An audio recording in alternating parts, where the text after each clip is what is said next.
We are NXT.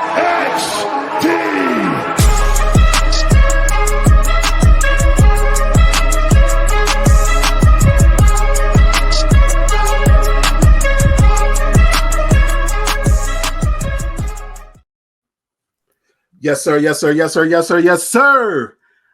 Ladies and gentlemen, good morning, good afternoon, good evening, whenever you guys are listening to this and whenever you guys are watching this. It's another week. It's another fun week. It's another fantastic week. We are week 3 into the NFL season, and I want to welcome each and everybody to the, I'm not going to do that usually, Next Up Fantasy Show. I'm going to keep this a little bit brief because one of us here is playing a little bit under the weather. Try to guess which one it is. Anyway, it's your boy Will, and I am here, and we are back with another episode of the Next Up Fantasy Show. First of all, let's go ahead and actually just do the quick introductions of my co-hosts. Let's go ahead and first start off with Mike Thesis. Mike T, how you doing? Hey, man, I'm doing great. Pleased to be here. Looking forward to a good show. We'll make it brief. Get my man out so he can take care of his health. But yeah, I'm excited to be here, and I think it should be a great show. So let's just keep it going. Let's go. Let's keep that ball moving, and let's go ahead and introduce with Mr. Stunner Shades at Night, Manny B. And Manny, what's good? How you doing? What's up, everyone? Thank you guys for listening, and we're back. I'm 0-2 in our league, but there's always time. There's always time. So listen to the advice, maybe not from me, but maybe from Will and Mike. Let's get it. I could flex who you lost to last week, but we're not going to go there right now because you're a sick man, and I forgive you. So, bench Drake London. I talked up Drake London last week. I'm just saying. So let's go ahead and start off with something more positive for Manny in this case. This week has been all about issues with running backs, like situations with running backs. We know that running back is usually the most, maybe not most volatile, but one of those positions where it's pretty much the most unexpected as far as who's going to get injured, who isn't, who's going to get traded, how many touches you're going to get in a day, and things like that. But a couple of running backs actually ended up shaking us up this week. And let's go ahead and start off with the one once again that Manny is very excited about: Kareem Hunt signing with the Browns. And I'll give him the floor in just a minute as far as why he's so ecstatic about it. But the biggest bottom line I wanted to talk about was the fact that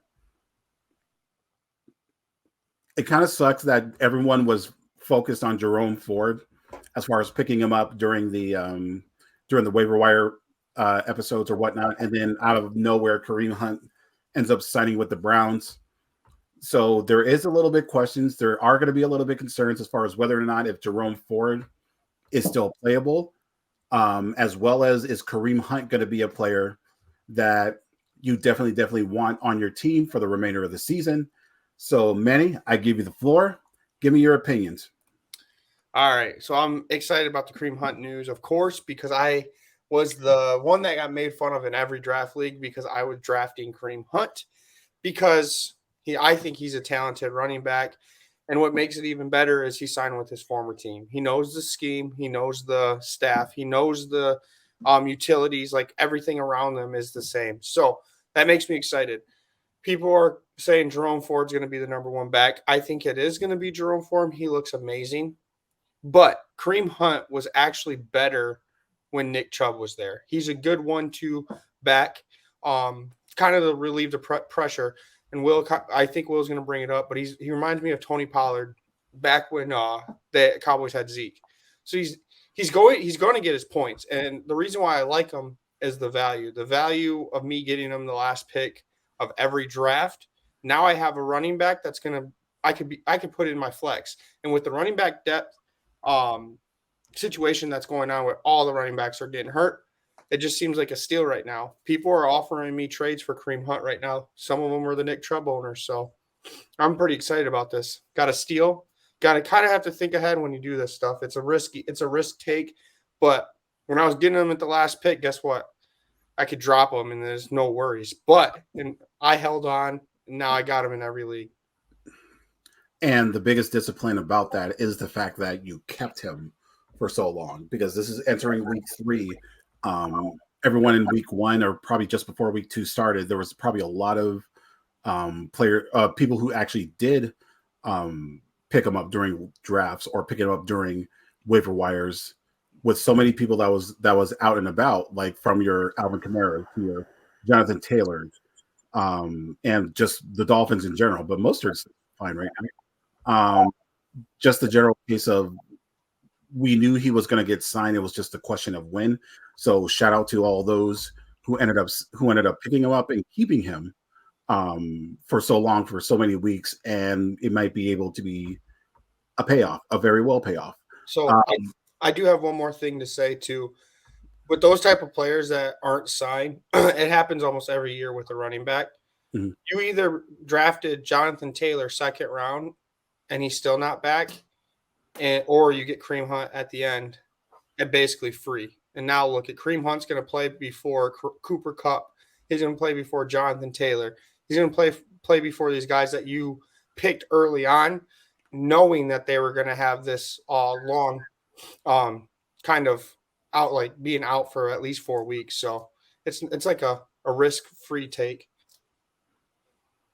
No doubt. I like the risk. I like that take. Mike, what's your general thoughts about this trade, or about this signing? Yeah, I think if you had the foresight to go ahead and get Kareem Hunt in drafts like Manny did, I think that's excellent. It was kind of a situation where we were kind of waiting for dominoes to fall. The first major injury, running back position, that's really impactful was the Nick Chubb injury. So even better and even more, even better, pretty much, is the fact that he's going back to his old team, like Manny said, where he already knows the offensive playbook and all that stuff too. I would temper too much enthusiasm, but like I said, for where you got him in the draft, probably, or for if you were lucky enough to be able to pick him up off waivers, I think that he'll be fine. I do think he'll split carries. We all know that he'll share time. Jerome Ford has looked pretty good. I know most of those yards were off that one big run last week, but he's looked good in the time that I've seen him play. I think he'll be splitting carries, I don't think it'll be an even split. I think Jerome Ford will probably get the majority of the carries, especially early on.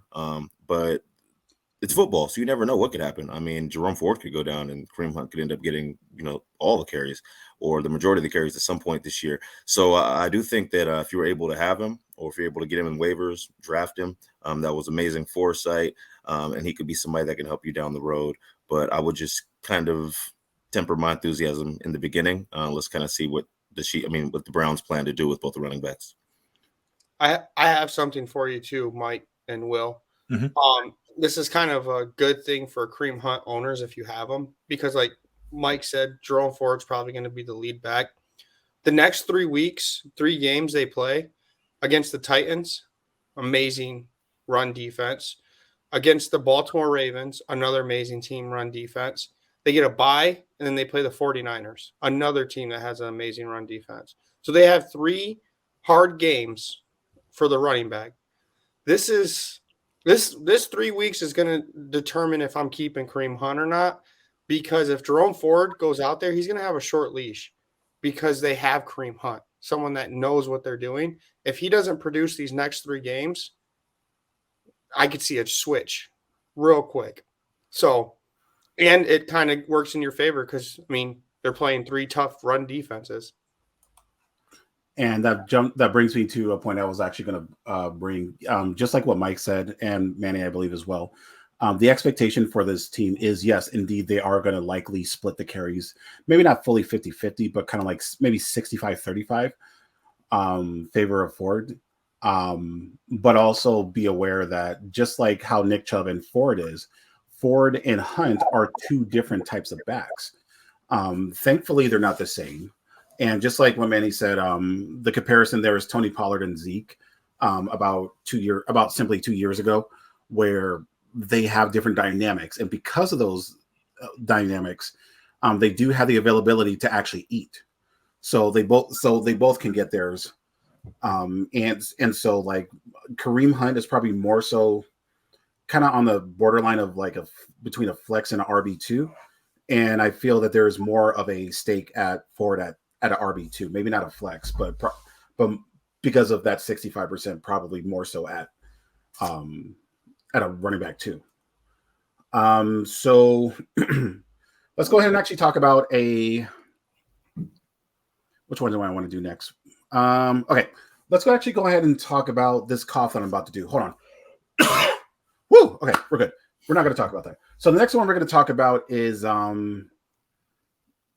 trade that ended up happening, running back related during the middle of the week. And it personally has me worried because I was one of the people that picked up this guy, Alexander Madison, during the anywhere between the 5th and 7th round as far as my running back too. So now we have Cam Akers traded over to the Vikings. And I think Mike is the Cam Akers guy. You're a fan of his, right? Or was it Manny? I like Cam Akers. Okay. I remember Manny talking head over heels on him last year.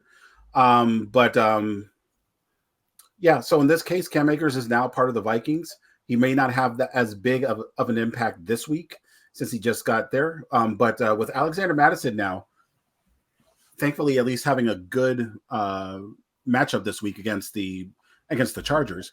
But outside of that, like, is there any kind of worry that I'll go to Mike first. Do you have any kind of worry about Alexander Madison and his value as a running back or running back period faltering in this offense now with Akers there?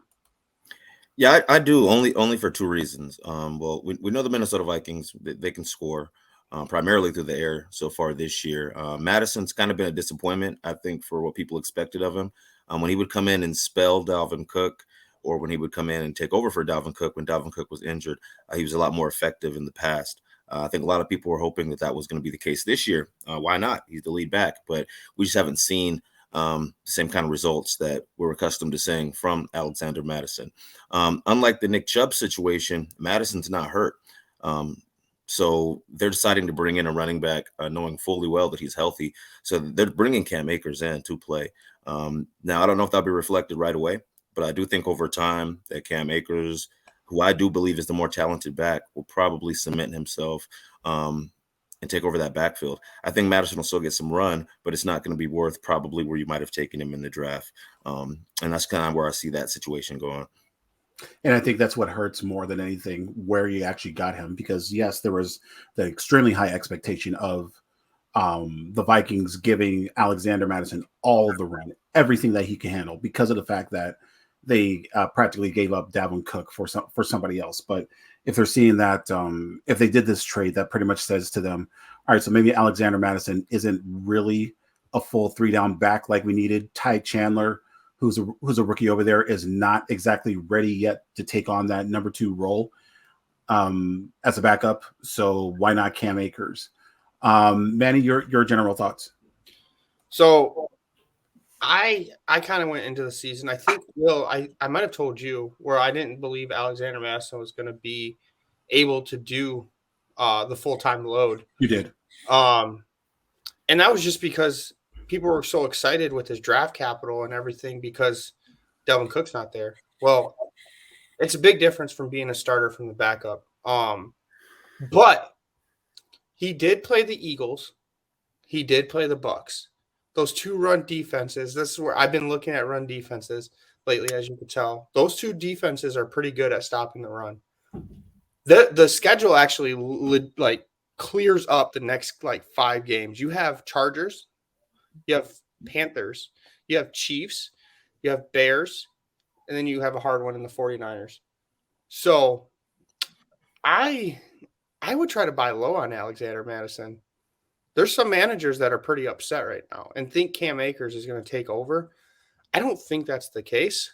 If anything, I think Alexander Madison might be remember Henderson? The Henderson role at the Rams where he was like the red zone. I think Alexander Madison might be able to do that, like the Jamal Williams of the Detroit Lions, get all the touchdowns. So with these next couple of weeks, buy low on Alexander Madison if you need a running back. Muted, Will. Do that to myself. All right. So are you pretty much saying that is Cam Akers going to take over as the lead back, or do you feel that it's going to be 50-50? I think it's going to be a split, but I think just like how the Henderson and Cam Akers were, what scares me about Cam Akers is his attitude. There's a reason why the Rams traded a talented back, and last year people forgot that he was kicked off the team for a little bit. So there's probably some attitude issues going Cam Akers' way. So I don't know. Like, I'm trying to get Alexander Madison, so just because the schedule lights up. It is a decent matchup, and it is a decent season or schedule for them. Once again, they're playing against the Chargers this weekend, which is one of the worst run defenses in the league. And someone like Alexander Madison can't take advantage of that. So, I mean, for me, like I said, it's just as a big time Alexander Madison holder in leagues, it's more so of a wait and see versus trade him away now. So, and I'm pretty sure others feel the same way. Speaking of players that I was really high on based on where they're drafted, we're gonna go to Detroit. We're gonna talk about David Montgomery. David Montgomery is officially out for a few weeks, and it's kind of a gift and a curse because there's a lot of people. There's people like me, which will be the curse that, like I said, ended up drafting him somewhere in the 7th and 8th round, knowing exactly what I was going to get out of him, and he did what he was supposed to do very well. But it's a gift to Jahmyr Gibbs owners because of the fact that they felt that a good amount of owners believed in the beginning that against the Chiefs that this can't be what Gibbs is all about. We drafted him as early as the 2nd round, as late as the 3rd. We need him to have results right here, right now, right away. So this is the time. So this is the opportunity that you guys have actually been waiting for to generally prove it. Because I think Montgomery is going to be out only for about 3 weeks, maybe 4 tops. He's not on the IR, so it doesn't seem that it's going to be super serious. So generally my take on it as far as whether or not Jahmyr Gibbs is this his time? Is he going to actually succeed? I'm not going to say fully yes, but I'm going to say that he's going to have a much better output than what he's been doing for the past couple of weeks. He's going to likely be looked at as the main guy, but also just like what we talked about with the previous two with Kareem Hunt and Jerome Ford, these are 2 different backs. Jahmyr Gibbs, although he can pretty much get in the middle or whatnot, but he's more so of a pass catching back. So that's what a lot of people drafted him for in the 3rd round, to mainly get those catches. Now, Craig Reynolds, on the other hand, who's been a bit of a darling as far as the waiver wire this past week. He's been getting picked up at an acceptable amount of leagues because of the fact that he's going to be taking that David Montgomery role. So for the next 3 weeks, can I see Jahmyr Gibbs like skyrocket? Me personally, his output would improve, but it's not to the extent that everyone is probably thinking about right now. So that's I don't mean to be a downer, but I think that's just my opinion about what's going to end up happening with Jahmyr Gibbs. I'll go back to who started first last time. Mike did. All right, so I'm gonna go to Manny, Mr. Detroit. So our live reporter over in Detroit. So tell me, what is everyone feeling over there with the Dave Montgomery issue and Jahmyr Gibbs?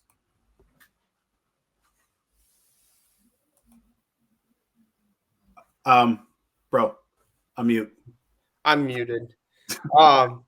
Sorry, I was coughing, so I didn't want anyone to hear it. But okay, I know everyone's excited about Jahmyr Gibbs, but I would say tame it a little bit.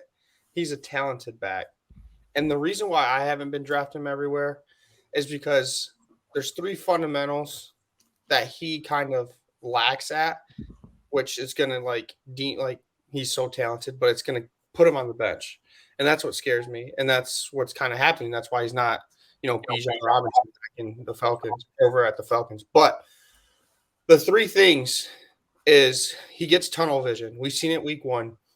He gets tunnel vision and doesn't see the cutback hole a lot, which is it's huge in the NFL. If you don't see that, Right. They could easily take it. You can go from getting a 10-yard gain to getting -2. So there's that. He's not a good pass blocker, and that's why David Montgomery was in, because of the pass blocking ability. So if he's not blocking a blitz, like the linebacker coming in, I don't see. Yes, he's going to play, but it's going to take away some of his carries. And lastly, his catching ability is at par. He bobbles the ball a lot. So that I mean, in the NFL, different from when he was at Alabama, you bobble the ball, you're getting hit right away. In college, you could bobble the ball and still, you're so talented, you could kind of help with that, but not in the NFL. So those are the three things that scare me. I need to see him be better at those three things before I'm like all dead set about him being the lead back, because I know the coaches at the staff are seeing this, so they're not feeling comfortable right now, probably. And that's totally understandable. Those are three valid points. He's not the best blocker. Again, he's more so on the pass catching level, and even with that, you're stating that he's par. He's fine. He's not extreme, but he's just kind of in the middle. Yeah, you can look at this up too if you're listening. Go to Jahmyr Gibbs' scouting report and look at his improvements. There's someone else very similar to that that's playing right now, as far as who I believed actually originally his pass catching ability I thought was more so of a fluke, only a 1 year thing, and that was Travis Etienne. But right now, like he's doing all right for himself, and I'll just boldly say it, like maybe not in our league, but I'm actually looking on to buying Travis Etienne right now because he has a really good season for the rest of the year. Mike, let's give me your thoughts about Montgomery out, Jahmyr Gibbs in. Yeah, another injury that's unfortunate. Montgomery's playing well. I think I'm a little higher on Gibbs than you two are. But with saying that, it doesn't necessarily mean that he's gonna like automatically just go off. Here's the thing with Jahmyr Gibbs. With me, I don't believe we've seen like a long enough sample size to really like. See, he didn't have these vision problems at Alabama, so I don't really think we have seen a long enough sample size to really like label him as somebody who like has bad vision and can't do all these other things. Even with the blocking thing, like I mean, there's ways to scheme around that. Blocking as a running back in the NFL, I mean, all you have to really do is get in the way. I mean, it's not like you have to lay dudes out. So I do believe that if the coaching staff is creative enough, they can scheme ways to keep him in the game, even in situations where he might have to block a little bit. Now, I do think Reynolds will vulture some touchdowns from him because he's just a bigger kind of guy. But anybody who was drafted in Jahmyr Gibbs, if they were an intelligent manager, kind of saw this coming. I think Jahmyr Gibbs is somebody who you were probably holding on to with loftier expectations later on in the season once he kind of gets his feet wet in the NFL. It's a lot different than college. You mentioned Bijan Robinson. Well, Jahmyr Gibbs isn't the physical specimen that Bijan Robinson is. He wasn't as good in college, and he's probably not going to be as good in the pros. Right. But I do think that with this opportunity, he will receive more volume. His projections have been pretty high all year. I know most leagues that I'm in, he's a double-digit projections every week. I'm not really a projections guy, but I'm just saying the experts seem to think he's going to do okay. So, like I said, I would fire Gibbs up, but I would keep him in the flex, not as an RB1 or an RB2, and kind of just see where it goes from there. Yeah.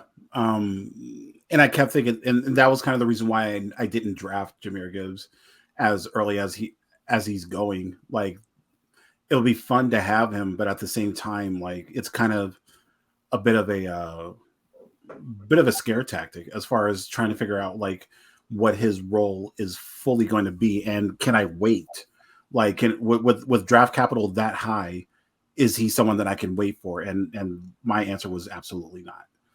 And that was kind of the same thing with Bijan Robinson. first round in another league, first overall. But it's still one of those where it's like, okay, I don't feel like waiting on him to shine. So Jahmyr Gibbs, I'll agree with Mike. Jahmyr Gibbs is going to get his, but it's not going to be the point where he goes Incredible Hulk on everybody like right away. It may take a couple of weeks time. So probably around week 8 or something like that. Just like I stated, we were gonna make this a short show, so that we can bid our boy a better recovery, so that he can come back at the last minute on our 8:15 show that we do on Sundays on YouTube. Go ahead and check that out. So we'll just go ahead and just break it down and just do the positional likes for week 3. Let's go ahead and do. Actually, I'll go ahead and start it off. I do quarterbacks. Mike does running backs, and Manny does wide receivers. So I'm going to go ahead and start off with the quarterbacks that I picked. The first one is going to be actually I picked him last week, and I thought it was going to be a little bit more of a barn burner of a game, but I am going to pick him again this week because of the fact that they're playing against the Houston Texans, and that's going to be Trevor Lawrence. I don't get how the Jaguars scored so little. I know it's the Chiefs, but the Chiefs are known for running up the score to the point where even the opposite team can actually get a bunch going in. But in this case, it didn't happen. But I still have the belief that Trevor Lawrence is still leveling up as far as being the next guy. So that being said, going against Houston should be a good start. The second player that I had is Kirk Cousins. It's funny how we here on this podcast, we talked about him so many times as far as being super normal, super average. He's like the Tim Duncan of quarterbacks, where he's average, but he's like a good average. But it's not to the point where you talk about him on fantasy leagues at all, because he's not a runner, but he's a guy that can throw 300 yards in a game at any given time. So because of that, he is, I believe, the number 2 or 3 quarterback in all of fantasy right now because of that. So why not run that score up a little bit more and then go ahead and add a little bit more to that to his love. And the last person I'm actually going to say is Manny and Mike's boy, Dak Prescott, playing against Arizona, because we said it once and we said it again, because it's Arizona. Look what happened. I was so frustrated because I ended up saying during the 8:15 show, I ended up saying that the Arizona Cardinals had the availability to actually upset the Giants. The first half they did, and then it just all went downhill to the point where the Giants somehow, some way made a comeback. So if a comeback is that much possible with Daniel Jones as a quarterback, then with a quarterback like Dak Prescott, who has way more weapons, there should be a beat down, plain and simple. Backs, let's go to Mike. All right, so let's get these running backs out of the way. I'll keep it short and simple. I guess me and Will are kind of thinking the same way. Dak Prescott's a great play. I also like Tony Pollard. That'd probably be my number 1 running back this week. I think that he has the ability to eat. Also, like Will said, it's the Cardinals. I'm a big matchup guy, so I like Tony Pollard against the Cardinals as my number 1 running back this week. My number 2 running back this week is actually Will's boy, Travis Etienne. I like him against Houston. Similar situation. Houston doesn't really have a great running defense. I think Travis Etienne can catch and can run, be very effective if you're in a PPR league. So I definitely like Pollard. I like Travis Etienne. And honorable mention, I actually like Bijan Robinson against Detroit too. Let's go. Love it. Manny be a Manny. What do you got? I got I could have went easy and said Justin Jefferson, but I'm liking this game, the Chargers versus Vikings. The over under on this game is 53.5. So some places have it 54. So I feel like there's going to be a lot of scoring, no defense. Both of these teams' defenses are pretty sketch in the secondary. So Jordan Addison, I'm going to pick him just because I don't want to go Justin Jefferson. So Jordan Addison, getting a touchdown every game so far his rookie season. Looks like he's doing well. I like Keenan Allen on the other side. Keenan Allen or Mike Williams. So if you have both, start them up. And lastly, I like Amari Cooper. I believe they play Tennessee, and Tennessee's secondary is horrible. Their pass D is garbage. So I see Amari Cooper eating this week. I see a comeback. I don't know if you said it, Will, but I see a comeback for Deshaun Watson this week as well. Trust me, I need it. Yeah, they are playing against Tennessee at home, and no stupid weather that can like block Deshaun Watson pretty much this game. So they're gonna have to throw too, because they're gonna have to throw because Tennessee's rush defense is pretty good. Yeah, they're stout. So no doubt. So yeah, so if that's the case, then you heard it from us. You're going to actually hear from from our interns tomorrow as far as who they like on our Instagram. Follow us on that Instagram so that you can actually see who they ended up picking next up fantasy. See it down here. If you're listening to us on Apple or Spotify, well, first of all, thank you. Second of all, just follow us down there. NXTUPFANTASY. And as well, go ahead and check us out everywhere else. We're on YouTube. We're on Twitter. We're on TikTok. I'm probably going to take down the Twitter because I didn't really do much on it. And TikTok is mainly just memes. But if you want to just watch our show, the one that we do, hey, just like right now, keep on following us. So that's also for the podcast listeners. Follow us on YouTube. Give us a like. And as far as the podcast, actually, you'll go ahead and do like a 5-star because I think that's what everyone talks about. Do the 5-star. Show us some love. We kind of need it.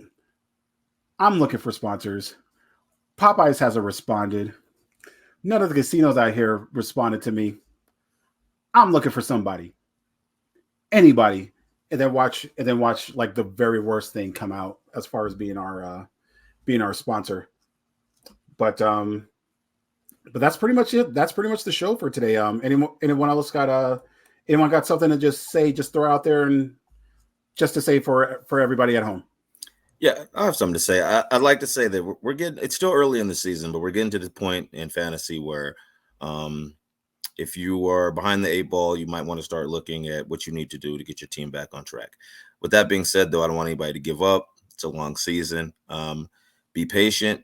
Don't do anything drastic. Don't drop someone because they had a bad week. Stay the course, and definitely, listen to our advice for the most part. I've noticed that, I'm saying it. I've noticed that a lot of leagues that I play in, I've seen the same players that we mentioned being picked up off the waiver wires, like after the show's been posted. So I'd like to say first and foremost, shout out to everyone who's been listening. I love it. And more than anything, like I said, just be patient. Don't do anything drastic. And stay with your philosophy. It's too early to give in yet, but at the same time, we got to start going if we haven't got going yet. So that being said, let's go ahead and actually test that theory. Are you giving up on Justin Fields? I don't own Justin Fields. I don't own Justin Fields, but with Justin Fields, I might. And I hate to say that, but I might. And Manny, I didn't ask that to pick on you, but it was a legitimate question. What do you think? No, I think last year he started off slow and ended up doing amazing. They'll figure it out. The real team's not going to figure it out, but for fantasy wise, they'll figure it out. And that's what I'm talking about. Like that's his philosophy. He's sticking with it, and I love that. That's what you have to do as a fantasy owner. If you drafted Justin Fields high, then you have to stick with that guy. Yeah, I traded with Mike Lou, but I got James Cook back, and James Cook is looking like a steal from that draft or from that trade. So I'm all right. So the real winner here was you getting James Cook? No, I mean James Cook for Josh Allen is not a win. I need Justin Fields to start picking it up, but it's not as bad as it looks. It could be better, and just like what Mike said, like this is or what actually both of you pretty much said it. Real life, no, they're not going to get it together. But Justin Fields, hey, he still averages about 20 points per game, so that's okay. That's a win. That's a win in our books. But that's it. Let's go ahead and actually conclude this. For Mike T, what up? What up? Hey man, it was a blast. First and foremost, I want my man Manny to get better. He'll up soon. We'll see you next week, or we'll see you on Sunday, hopefully, if you could drop in on the show. But yeah, man, it was fun. Can't wait to do it again next week, and can't wait to see you guys Sunday morning, where we'll be letting you know who to pick up, who's active, who's inactive. Please tune into that, so you can get those last minute details that might win you that game, which could possibly win you that league. So check in with us. We're just saying, if you need that win, holla at us. You know where to find us. For Manny being Manny. Thank you, everyone, for listening. And for the ones listening that are still here, if you are in the survivor pool, some teams to look at is Kansas City Chiefs. They're gonna win. They play the Bears. We just talked about how bad they are. You have Baltimore Ravens. You have the Dallas Cowboys. You have I've been picking Seattle Seahawks everywhere. Because they're not like where everyone's gonna pick the Dallas Cowboys or the Chiefs. You kind of want to go a little bit down. Their Seahawks are playing the Carolina Panthers without their starter, but I think Andy Dalton might be a little bit better aspect. But yeah, so those are the four I'm gonna pick. Maybe I'll drop on Sunday another one. For your boy Will, thank you everybody for watching. Thank you guys for listening. It's always a blast to come out here right after work on Friday before the weekend jumps. This is officially my jump off. This is practically my happy hour. Is it a sad happy hour? No, of course not. I probably had a drink probably before this, but 8:15 Pacific Standard Time. Got to emphasize that. YouTube Live, myself, Mike, and maybe Manny. We're gonna be there. Got any questions? Got any thoughts? Got any smack talk? We're here for it. Bring it. So you guys have a good night. Have a good morning. Have a good afternoon. Whenever you guys are listening, whenever you guys are watching this live YouTube show. There's the camera. Live YouTube show. See you on Sunday. Have a good night.